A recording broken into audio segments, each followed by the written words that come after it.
vampires, ghouls of the night, the blood-sucking fiends of... What is this? What is that? So much going on. Dopamine, dopamine, dopamine. Oh, hi there.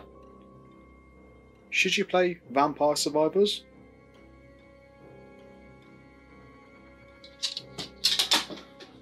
Well, what is Vampire Survivors? Well, it's an action roguelike, bullet hell, pixel graphics, 2D, well according to the Steam tags.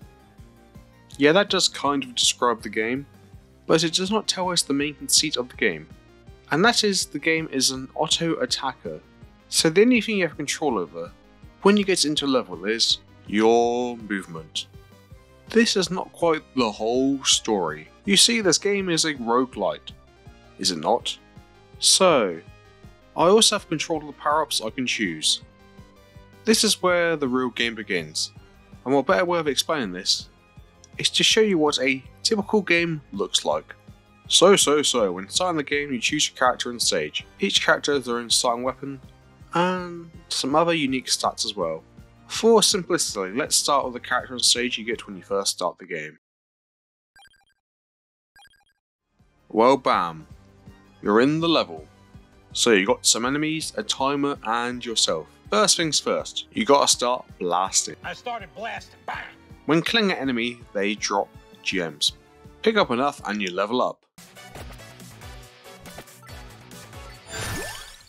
You now get a choice of options on the level up screen, so pick what you think's best. Some will be new weapons, some will be effects to things like movement or weapon speed, luck, and many other things. You also might get an option to upgrade a weapon or effect.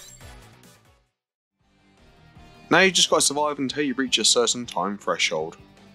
When walking around levels, there are certain destructive items that can give you money or health items. You can get a treasure chest from killing powerful enemies. This gives you money and a free upgrade as well.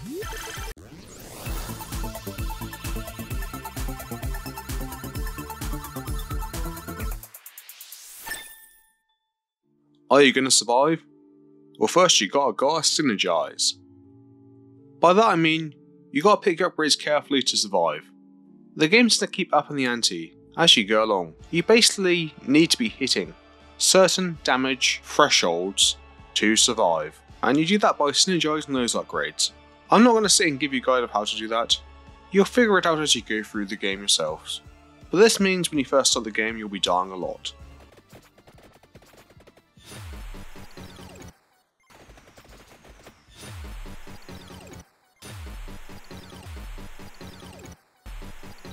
This being a roguelite means there is a way to make some permanent progression.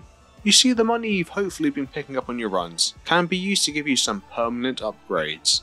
You can also use this money to unlock new characters.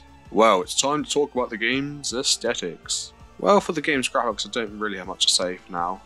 It's just some pixel graphics with some sprites that seem very similar to a certain vampire franchise.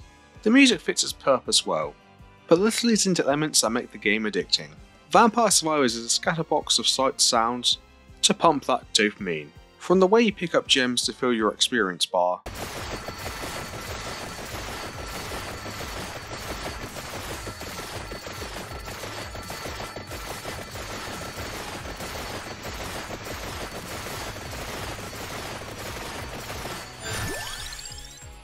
Or just destroying a fuck ton of enemies.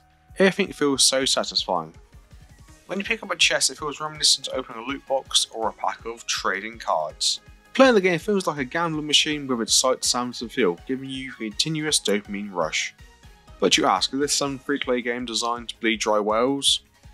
Nope. In the UK it costs £3.99, or your regional equivalent. Then you add on this one expansion pack at £1.59. So honestly it's a bargain for the time I've already spent on the game. It's even Steam Deck verified. It's a great game to play on the go.